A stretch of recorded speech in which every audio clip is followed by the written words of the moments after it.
I'm Russ Mitchell. A monster storm dumps heavy rain and disrupts travel up and down the East Coast.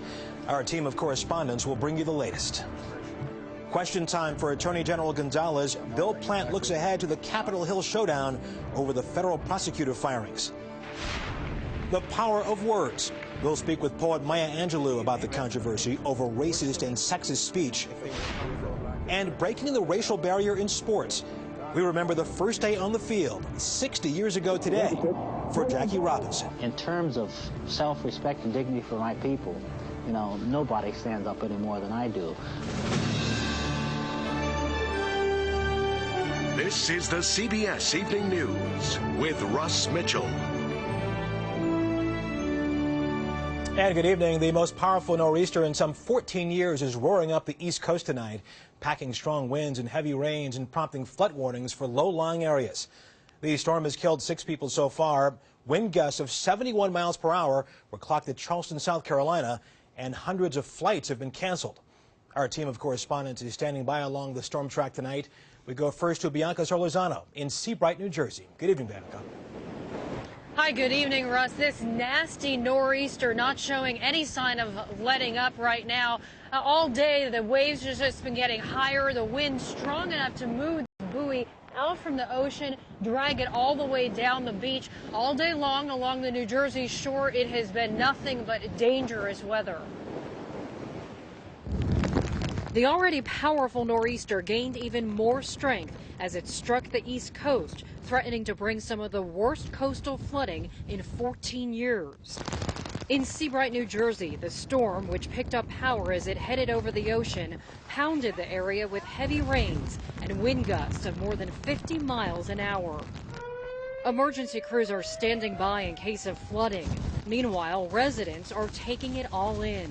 It's definitely what they hyped it to be. It's pretty impressive, these waves and this wind. I can't believe these waves. I've never seen waves like this, and I've lived here my whole life. But in South Carolina, at least one person was killed as the spring storm spawned a tornado. There were also reports of at least 3 other possible touchdowns.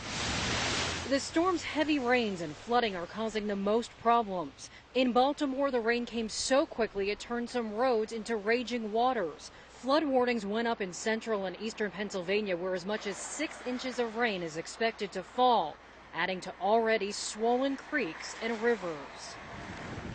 And things could get even worse before they get better. You see how high the water is on this beach? High tide isn't expected for another couple of hours.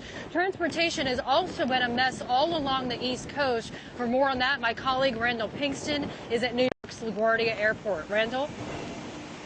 Bianca, a travel mess today here at LaGuardia. The delays and cancellations began early and continued throughout the day as the April nor'easter rolled in. Stranded travelers were hoping to get off the ground, but the nasty nor'easter made traveling everywhere a wet and foggy mess. So you got to spend the night In the airport. They're not going to give you a room? No. In the New York region, 400 flights were called off, over 80 in Philadelphia, 70 in Boston. And throughout the Northeast, airport delays from an hour to more than 5 hours. This group from Connecticut was trying to get to New Orleans to work on a Hurricane Katrina community service project. Did you call this morning? We did call. We called. We checked. Everything was in place to say that it was a go. When we got down here, it was canceled.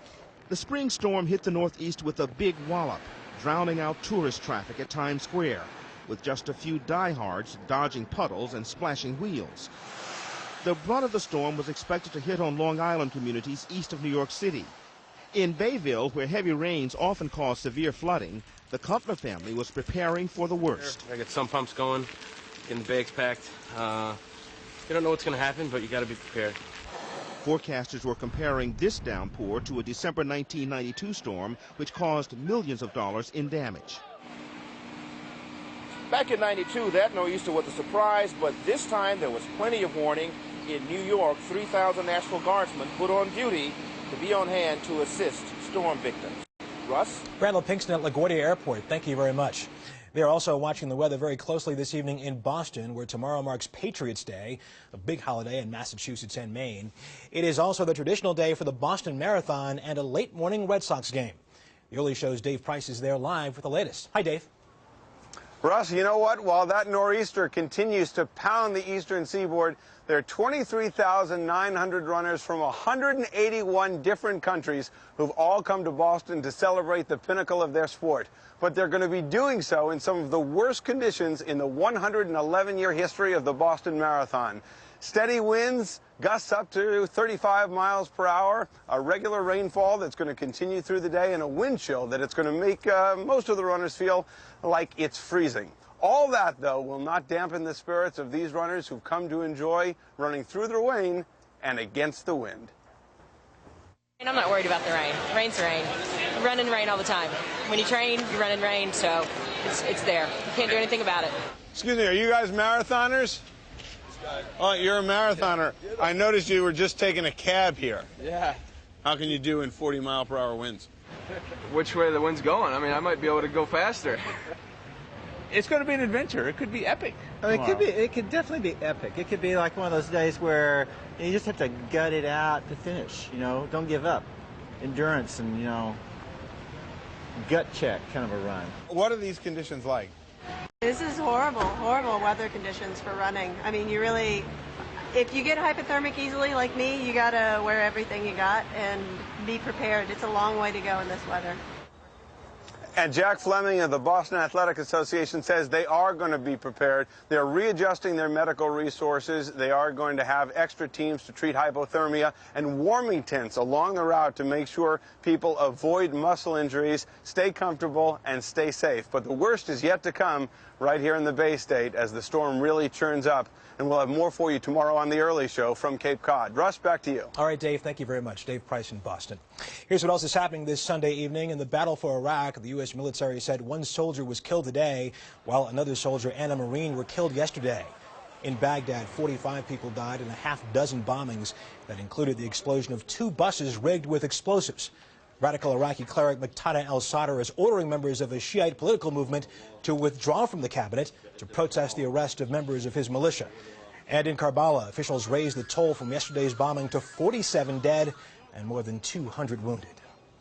And so ahead on tonight's CBS Evening News, showdown over the fired prosecutors. Attorney General Gonzalez reveals what he'll say when he appears before the Senate. Embattled World Bank President Paul Wolfowitz said today he plans to remain in his post. The former Pentagon official would not comment on calls for him to quit over his involvement in arranging his girlfriend's promotion. It is shaping up to be an explosive week in Washington as the case of those fired federal prosecutors heats up. Attorney General Alberto Gonzales goes before the Senate Judiciary Committee. And today, both sides set the stage for what could be a make-or-break appearance for Gonzales. Senior White House correspondent Bill Plant has more. It may be the most important argument of his legal career. On Tuesday, Attorney General Alberto Gonzales heads to Capitol Hill to testify about his role in the firing of 8 federal prosecutors. The Justice Department and the administration have mounted an all-out effort at damage control. A PR blitz starting with an op-ed in today's Washington Post, in which Gonzales apologizes not for firing the attorneys, but for what he calls an undignified Washington spectacle. He also provides a preview of what he'll tell the Senate Judiciary Committee. In written testimony, Gonzales admits that he's been less than precise in previous attempts to explain his role, but says he has nothing to hide and maintains he did not ask for a resignation for partisan political gain. That's certain to draw fire from senators, given newly released Justice Department documents that appear to show the Attorney General's office did consider politics in evaluating the federal prosecutors. The contradictions continue to pile up, and the questions for the Attorney General continue to mount. Senator Chuck Schumer says he's found more contradictions after interviews with top Justice Department officials during the past week. The Attorney General has said he never looked at any memos. Mike Battle remembers a memo was distributed at the November 27th meeting that the Attorney General attended. Schumer says Tuesday's a make-or-break appearance for the Attorney General, but in an exclusive interview on CBS's Face the Nation, the Vice President said the White House is standing by Gonzales. I have every confidence in him. The President has every confidence in him. The White House may have every confidence in Gonzales, but they've left it to him to dig himself out of the hole. And senators in both parties are clearly skeptical. Congressional investigators re-interviewed Gonzales' former deputy Kyle Sampson today. to find out, as Senator Schumer put it, who wasn't telling the truth. Russ? Bill, I know you've reported on those missing White House emails related to this case. Is that likely to come up in the questioning this week? Very likely, I think, Russ. The White House people who deal with political affairs, including, of course, Karl Rove, have separate email accounts provided by the Republican National Committee. And the committee says that it doesn't have those emails from 2001 to 2005. The White House says some of those lost emails could have dealt with the firing of the 8 U.S. attorneys. And, of course, the Senate is particularly interested in knowing if any of those emails were from Rove. Now, the committee said that it's got technicians working on this and that they have begun to retrieve some of those emails. Bill Plant in our Washington Bureau. Thanks a lot. And just ahead on tonight's CBS Evening News, how much do words matter? We'll put that question to poet Maya Angelou.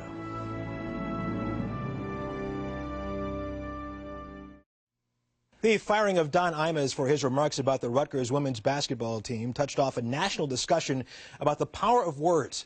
Well, few Americans we know have a greater mastery of words than Maya Angelou, the distinguished poet, playwright, and essayist. She read a poem at the inauguration of President Clinton in 1993, and she spoke last year at the funeral of Coretta Scott King. Maya Angelou joins us this evening from her home in Winston-Salem, North Carolina. Dr. Angelou, good evening. Thank you so much for joining us. Thank you. Good evening, Russell Mitchell. As someone who has used words to inspire so many of us, what was your reaction when you heard the words that Don Imus used this week? I was really sorry. I was sorry for him. I was sorry for myself, and even sorry for my great-granddaughter, and sorry for all women, and sorry for all Americans, because this is just an evidence of a blight which has taken root in our souls and in our mouths. And I just felt really brought down. Did the fact that these words came from a 66-year-old white man make them more stinging than if they were to come from a black person?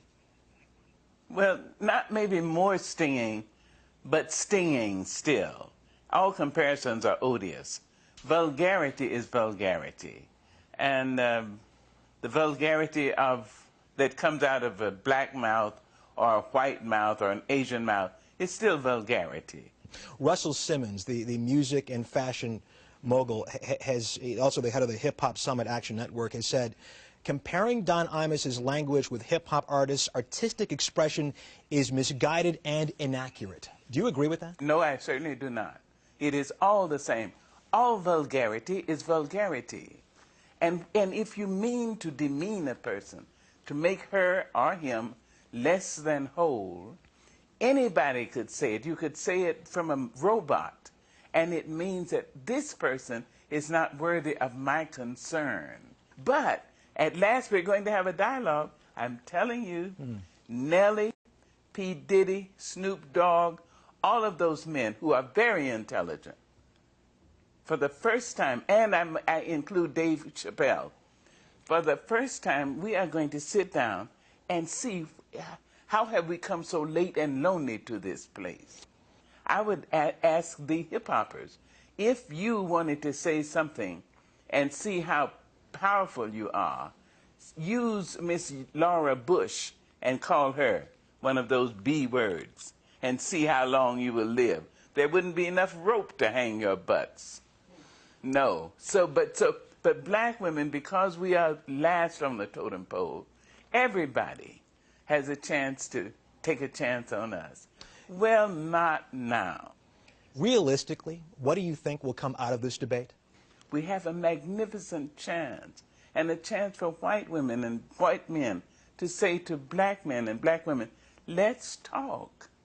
Let's just talk, human to human. Maybe, you know, I might like you, actually, and you might like me, actually. Or I might not, but I will certainly treat you fairly. Dr. Maya Angelou, thank you so much. We appreciate it. Thank you, Mr. Russell Mitchell. Thank you very much. My mother used to call me Russell Mitchell when she was mad at me. You're not mad at me, right? I'm not. Okay. But I'm a Southerner, and I do call people by their whole name. Well, I appreciate it. Thank you. You take care. Thank you very much. And finally tonight, we knew you wanted to see some of the action at this weekend's World Sports Stacking Championship in Denver, so here it is. He's pretty good. The match attracts competitors from both home and abroad, eager to find out how they will stack up. The top stacker gets a trophy and bragging rights. And that's the CBS Evening News. Later on CBS 60 Minutes, the Duke lacrosse players speak. Thanks for joining us this Sunday evening. I'm Russ Mitchell, CBS News in New York. I'll see you again first thing tomorrow on The Early Show. Good night.